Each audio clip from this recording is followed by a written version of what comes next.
എല്ലാവർക്കും പുതിയൊരു വീഡിയോയിലേക്ക് സ്വാഗതം.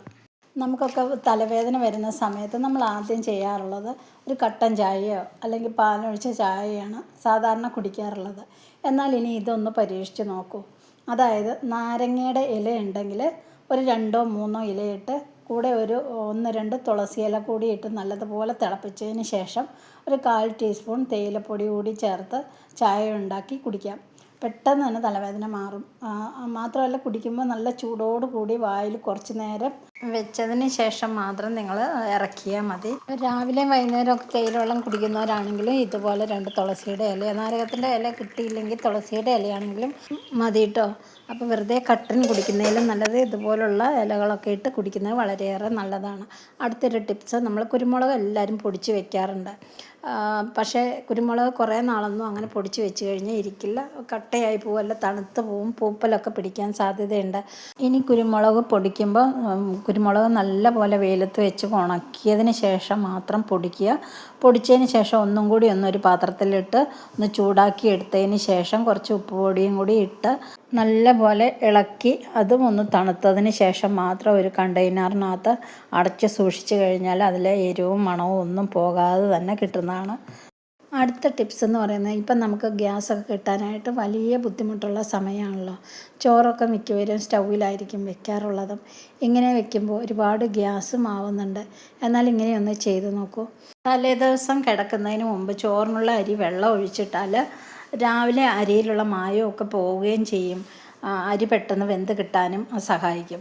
ഇപ്പം എത്ര വേവാത്ത അരിയും 3-4 പ്രാവശ്യമായിട്ട് തിളച്ച ശേഷം നല്ല കനമുള്ളൊരു മൂടി വെച്ച് കഴിഞ്ഞാൽ പെട്ടെന്ന് തന്നെ അരി വെന്ത് കിട്ടും കേട്ടോ. നമുക്ക് ഇങ്ങനെ ചെയ്യുന്നത് വഴി ഗ്യാസ് നമുക്ക് ലാഭിക്കാനായിട്ട് സാധിക്കും. മാത്രമല്ല പരിപ്പ് പോലുള്ള പയർവർഗ്ഗങ്ങളെല്ലാം ഇതുപോലെ തലേദിവസം വെള്ളം ഒഴിച്ചിട്ടാൽ നമുക്ക് കുക്കറിൻ്റെ പോലും ആവശ്യം വരില്ല, പെട്ടെന്ന് തന്നെ വെന്ത് കിട്ടാൻ നമുക്ക് സഹായിക്കും. അപ്പോൾ എല്ലാവരും ഒന്ന് ട്രൈ ചെയ്ത് നോക്കുക കേട്ടോ. അപ്പോൾ പലർക്കും ഒരു സംശയം ഉണ്ടാവും, അരി കുതിർന്നത് കൊണ്ട് ചോറിന് എന്തെങ്കിലും ടേസ്റ്റ് വ്യത്യാസം ഉണ്ടാവും. ഒരിക്കലും ഇല്ല കേട്ടോ. നല്ല ടേസ്റ്റോട് കൂടി തന്നെ നമുക്ക് ചോറ് വേവിച്ചെടുക്കാനായിട്ട് സാധിക്കും. ഇനി നമുക്ക് നല്ലൊരു കണ്ടീഷണർ ഷാമ്പു തയ്യാറാക്കിയെടുക്കാം. ഇത് കൂടുതലും ഗുണം ചെയ്യുന്നത് ഡൈ തേക്കുന്നവർക്കാണ്. കാരണം മറ്റുള്ള ഷാമ്പു ഏത് ഉപയോഗിച്ച് കഴിഞ്ഞാലും അതിപ്പോൾ താളിയായാൽ പോലും തലയിൽ തേച്ച് കഴുകുമ്പോൾ ആ ഡൈയുടെ കളറ് ഇളകി പോകുന്നത് നമ്മൾ പല പ്രാവശ്യം കണ്ടിട്ടുണ്ട്. അത് അധികം നാൾ ആ തേച്ച ഡൈ മുടിയിൽ ഇരിക്കില്ല. അപ്പം ഞാനിവിടെ തയ്യാറാക്കാൻ പോകുന്ന അതുപോലെ നല്ലൊരു കണ്ടീഷണർ ഷാമ്പു ആണ്. രണ്ടും കൂടി കണ്ടീഷണറും ഷാമ്പുവും കൂടെ മിക്സായിട്ടുള്ളതാണ്. അതിനായിട്ട് ഞാനിവിടെ 2 വെണ്ടയ്ക്കയാണ് എടുത്തിട്ടുള്ളത്. അധികം മൂക്കാത്ത വെണ്ടയ്ക്ക വേണം നമുക്ക് എടുക്കാനായിട്ട്. ഈ വെണ്ടയ്ക്ക നല്ലൊരു കണ്ടീഷണറാണ് കേട്ടോ. മുടിയൊക്കെ നന്നായിട്ട് നല്ല സ്മൂത്തായിട്ട് കിടക്കുകയും ചെയ്യും. നല്ല ഗ്ലോയിങ് ആയിരിക്കും. നല്ല മുടി വളരാനായിട്ട് ഇനിയിപ്പോൾ വേറെ ഒരു മരുന്നും വേണ്ട. അത്രയ്ക്ക് നല്ലൊരു ഗുണമാണ് നമുക്ക് ഈ വെണ്ടയ്ക്കയ്ക്ക് ഉള്ളത്. ഇപ്പം ഞാൻ ഈ ചെയ്യുന്ന മുടിയുടെ എല്ലാ സാധനങ്ങളും മുടി ഒരുപാട് വളരാനായിട്ടും താരൻ, മുടി കൊഴിച്ചിൽ ഇങ്ങനെയുള്ള എല്ലാ കാര്യങ്ങളും മാറാനായിട്ടുള്ളതാണ് ഞാൻ ഈ ഉപയോഗിക്കുന്നത്. അത് നിങ്ങൾക്ക് ധൈര്യമായിട്ട് എല്ലാവർക്കും ചെയ്ത് നോക്കാൻ പറ്റുന്നതാണ്. അപ്പം ഞാനിവിടെ ഈ വെണ്ടയ്ക്ക അരിഞ്ഞെടുത്ത്, വെണ്ടയ്ക്കയുടെ മുകളിലുള്ള ഭാഗം ഒന്നും കളയേണ്ട ആവശ്യമില്ല, മൊത്തം നമുക്ക് അരിഞ്ഞെടുക്കാം. അതുപോലെ തന്നെ ചെമ്പരത്തിയുടെ ഇല നമുക്ക് കൂടുതൽ കിട്ടുമെങ്കിൽ ചെമ്പരത്തിയുടെ ഇല ആ തണ്ടോട് കൂടി തന്നെ നമുക്ക് ഇടാം. അതുപോലെ തന്നെ ചെമ്പരത്തിപ്പൂവിൻ്റെ ഒന്നും കളയേണ്ട ആവശ്യമില്ല കേട്ടോ. ചെമ്പരത്തിപ്പൂ വെറുതെ ഒന്ന് പിച്ചിയിട്ട് കൊടുത്താൽ മാത്രം മതി. ഞാനിവിടെ ഒരു 10-20ഓളം ചെമ്പരത്തിപ്പൂ എടുത്തിട്ടുണ്ട്. അത് നല്ല ഫ്രഷായ ചെമ്പരത്തിപ്പൂവാണ് എടുത്തിട്ടുള്ളത്.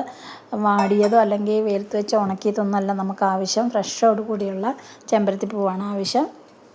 ഇനി ഇതിലേക്ക് ഇത് മുങ്ങിക്കിടക്കുന്ന രൂപത്തിൽ നമ്മളിതിലേക്ക് വെള്ളം ഒഴിച്ച് കൊടുക്കാം. ഒരു നൈറ്റ് ഫുള്ള് ഇതുപോലെ നമുക്ക് എടുത്ത് വയ്ക്കാം. അപ്പോൾ രാവിലെ ആയിട്ടുണ്ട്. ഞാനൊരു 2 സ്പൂൺ കടുക് ഞാനിവിടെ തിളപ്പിച്ച് വറ്റിച്ചെടുത്തിട്ടുണ്ട്. വറുക്കുന്നൊന്നുമില്ല, അല്ലാതെ തന്നെ പച്ചയ്ക്ക് തന്നെ 1 ഗ്ലാസ് വെള്ളത്തിൽ തിളപ്പിച്ച് ഇതുപോലെ 2 സ്പൂണാക്കി വറ്റിച്ചെടുത്തതാണിത്. ഇനി നമുക്ക് തലേ ദിവസം വെള്ളത്തിലിട്ട് വെച്ച ചെമ്പരത്തിപ്പൂവും വെണ്ടയ്ക്കയും ഇലയൊക്കെ ഉള്ളതൊന്ന് നോക്കാം. ഈ പരുവത്തിലായിട്ടുണ്ട്. അപ്പോൾ ഇതിൻ്റെ വെള്ളമെല്ലാം നന്നായിട്ട് ഇറങ്ങിയിട്ടുണ്ട്. ഇതിൻ്റെ ചെമ്പരത്തിപ്പൂവിൻ്റെ കളറും എല്ലാം നന്നായിട്ട് ഇറങ്ങി നല്ല വഴുവഴുപ്പോട് കൂടി കിട്ടിയിട്ടുണ്ട്. ഇനി നമുക്കിത് ഈ കടുക് വറ്റിച്ചെടുത്ത കടുകിലേക്ക് ഇട്ട് കൊടുക്കാം. എന്നിട്ട് കൈ കൊണ്ട് നല്ലതുപോലെ ഒന്ന് തിരുമ്മിയെടുക്കണം. ഒരിക്കലും നിങ്ങൾ മിക്സിയിലിട്ട് ഒന്ന് കറക്കിയെടുക്കുകയോ ഒന്നും ചെയ്യരുത് കേട്ടോ. കൈ കൊണ്ട് തന്നെ ഇതുപോലെ തന്നെ നന്നായിട്ട് ഞരടി എടുക്കുക ചെയ്യുന്നത്. ആ വെണ്ടയ്ക്കയിലുള്ള എല്ലാ വഴുവഴുപ്പ് പോലുള്ള ആ ഒരു ഇതൊക്കെ നമുക്ക് കിട്ടണം. അപ്പോൾ ഇതുപോലെ നല്ലപോലെ ഒന്ന് ഞരടിയെടുത്താൽ മതി. അപ്പം നമ്മളിങ്ങനെ എടുക്കും തോറും നന്നായിട്ട് തന്നെ ഇത് പതഞ്ഞ് വരും കേട്ടോ. അപ്പോൾ ഇതിൻ്റെ വഴുവഴുപ്പിലൊക്കെ നന്നായിട്ട് വരും. അപ്പോൾ ഈ വെള്ളമാണ് നമുക്ക് ആവശ്യമുള്ളത്. അപ്പോൾ കണ്ടോ, നന്നായിട്ട് നല്ല കൊഴുപ്പോട് കൂടി നമുക്കതിൻ്റെ വെള്ളം കിട്ടിയിട്ടുണ്ട്. ഇനി ഇതിലേക്ക് ചേർക്കാൻ പോകുന്നത് അലോവേറയുടെ ജെല്ലാണ്. അത് ഫ്രഷായിട്ടുള്ള ജെല്ല് കടയിൽ നിന്ന് വാങ്ങിക്കുന്ന ജെല്ല് നിങ്ങൾക്ക് കിട്ടുവാണെങ്കിൽ അതെടുക്കുക, അല്ലെങ്കിൽ നമ്മുടെ വീട്ടിലൊക്കെ ഉണ്ടെങ്കിൽ അതാണ് ഏറ്റവും നല്ലത്. അപ്പോൾ ഇനി ഈ അലോവേറയുടെ രണ്ടറ്റത്തെ മുള്ള് പോലുള്ള ഭാഗം നമുക്ക് കളഞ്ഞതിന് ശേഷം അകത്തെ ജെല്ല് ഒരു സ്പൂൺ വെച്ച് നമുക്ക് എടുക്കണം. ഇത് അധികം മൂക്കാത്ത അലോവേറ ആയതുകൊണ്ട് മുഴുവനെ നമുക്ക് മുറിച്ചാണെങ്കിലും ഇട്ടിട്ട് നല്ല പോലെ ഒന്ന് തിരുമ്മി എടുത്താലും മതിയാവും. കാരണം നമുക്ക് നല്ലൊരു കൊഴുപ്പാണല്ലോ ആവശ്യമുള്ളത്. അപ്പോൾ അതുകൊണ്ട് ഇത് സ്പൂൺ കൊണ്ട് എടുത്തിട്ട് ഒരു തൊലിയാണെങ്കിലും നമുക്കിതിലേക്ക് ഇട്ടിട്ട് നല്ലപോലെ ഒന്ന് ഞെരടി എടുത്താൽ നല്ല കൊഴുപ്പായിട്ട് തന്നെ നമുക്ക് കിട്ടുന്നതാണ്. എൻ്റെ കയ്യിൽ നല്ല അലോവേറയുടെ ഇല ഉണ്ടായിരുന്നു, അതൊക്കെ ഞാൻ എടുത്തു. കാരണം ഞാനിതാണ് ഉപയോഗിക്കുന്നത്. വീട്ടിലുള്ള എല്ലാവരും ഇവിടെയുള്ള സകലരും ഇതുപോലെയൊക്കെ ഉള്ളതാണ് ഉപയോഗിക്കുന്നത്.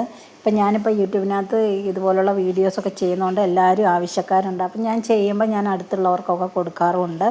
അപ്പോൾ അതുകൊണ്ട് തന്നെ എനിക്ക് എൻ്റെ അലോവേറയുടെ ലീവ്സൊക്കെ തീർന്നു. ഇനിയിപ്പോൾ അതുകൊണ്ടാണ് ഞാനിപ്പോൾ ഈ ചെറുതെടുത്തത്.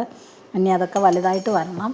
അപ്പോൾ നമുക്കിതും കൂടി ഇട്ടിട്ട് നല്ലപോലെ ഒന്ന് തിരുമ്മി ഇതിൻ്റെ ജെല്ലെല്ലാം നമുക്ക് എടുക്കാം. കൈ കൊണ്ട് തന്നെ നന്നായിട്ട് എടുക്കണം കേട്ടോ. ഞാൻ വീണ്ടും പറയണേ, നമ്മുടെ വെണ്ടയ്ക്കയുടെ അത് വളരെയധികം നല്ലതാണ് മുടിക്ക്. മുടി ഒരുപാട് വളരാനും അതുപോലെ താരൻ എല്ലാം മാറിക്കിട്ടും കേട്ടോ. നല്ലൊരു കണ്ടീഷണറാണ് നമ്മുടെ വെണ്ടയ്ക്കയുടെ ആ ഒരു വഴുവഴുപ്പ് എന്നുള്ളത്. അപ്പോൾ നിങ്ങളിത് മറക്കാതെ നിങ്ങൾ ചെയ്യുക. ഇടയ്ക്കിടയ്ക്ക് ഇതുപോലെ നിങ്ങൾ മുടിയിൽ തേച്ച് കൊടുത്താൽ നമുക്ക് വേറെ കെമിക്കൽ അടങ്ങിയ ഒരു ഷാമ്പൂ നമുക്ക് തേക്കേണ്ടി വരില്ല. ഇതൊക്കെ നാച്ചുറൽ ആയതാണ്, നമ്മുടെ വീട്ടിൽ തന്നെ ഉള്ളതാണ്. നമ്മൾ പൈസ കൊടുത്ത് മേടിക്കേണ്ട ഒരു ആവശ്യവും ഇല്ല.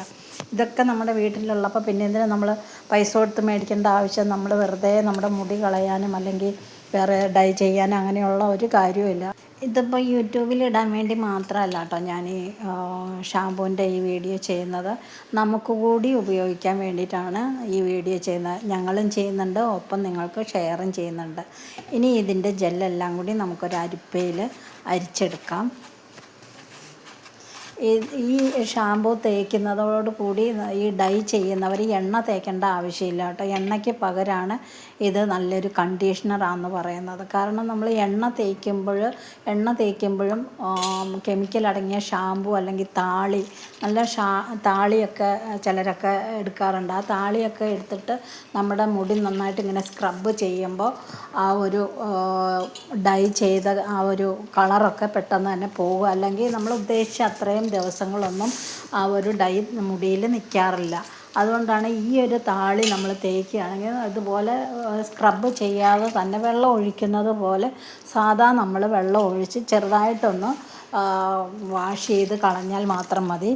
വേറെ ഒരു കുഴപ്പം ഉണ്ടാവില്ല, നമ്മുടെ തലയിലുള്ള ഡൈ ഒന്നും പോകില്ല. അപ്പോൾ നിങ്ങൾ എണ്ണ തേക്കണ്ട, കുറച്ച് ദിവസത്തേന് എണ്ണ തേക്കണ്ട. ഈ ഡൈ ചെയ്ത് കഴിഞ്ഞിട്ട് കുറച്ച് ദിവസത്തേന് സത്യത്തിൽ എണ്ണ തേക്കാൻ പാടില്ല എന്നുള്ളതാണ്. എണ്ണ തേക്കും തോറും ഇതിൻ്റെ കളറ് പോകും. അതുപോലെ തന്നെ വേറെ ഷാമ്പൂ ഇട്ടാലും ഒരുപാട് പതയുള്ള ഷാമ്പൂ തേച്ചാലും ഈ ഒരു ഡൈ കളറ് പോകാൻ ചാൻസ് ഉണ്ട്. അതുകൊണ്ടാണ് ഞാൻ ഈ ഒരു ഷാമ്പൂ ഞാൻ തയ്യാറാക്കിയത്. ഇതാണ് ഞങ്ങൾ ഉപയോഗിക്കുന്നത്. ഇപ്പോൾ ഞാൻ ഉപയോഗിച്ചിരുന്ന കണ്ടീഷണർ ഷാമ്പൂ തീർന്നു. അതുകൊണ്ടാണ് ഞാൻ വീണ്ടും ഞാനത് ചെയ്തത്, നിങ്ങൾക്കും കൂടി ഷെയർ ചെയ്ത് തരുന്നത്. അപ്പോൾ നിങ്ങൾ മറക്കാതെ തന്നെ ഇതുപോലുള്ളൊരു കണ്ടീഷണർ ഷാമ്പൂ തയ്യാറാക്കുക. എന്നിട്ട് ഇത് ഉപയോഗിച്ചാൽ മതി. വേറെ നിങ്ങൾ ഷാമ്പൂ ഒന്നും തേക്കേണ്ട, എണ്ണയും തേക്കേണ്ട ആവശ്യമില്ല.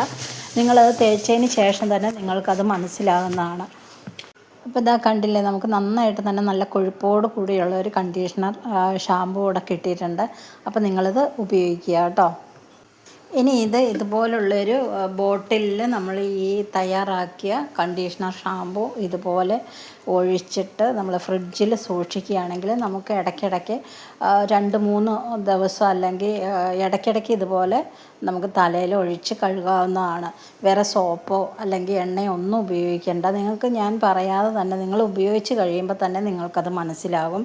ഇതൊക്കെ ചെയ്യുന്നതുകൊണ്ട് മുടിക്കോ അല്ലെങ്കിൽ തലയ്ക്കോ യാതൊരുവിധ ദോഷങ്ങളും സംഭവിക്കാത്ത ഒന്നാണ്. നമ്മൾ കെമിക്കൽ ചേർന്ന ഷാമ്പു അല്ലെങ്കിൽ ഡൈ ഒക്കെ തേക്കുന്നതിൽ എത്രയോ ബെസ്റ്റാണ് ഇങ്ങനെയുള്ള നാച്ചുറലായതൊക്കെ നമ്മൾ തന്നെ സ്വയം കണ്ടുപിടിച്ച് ചെയ്യുന്നത്.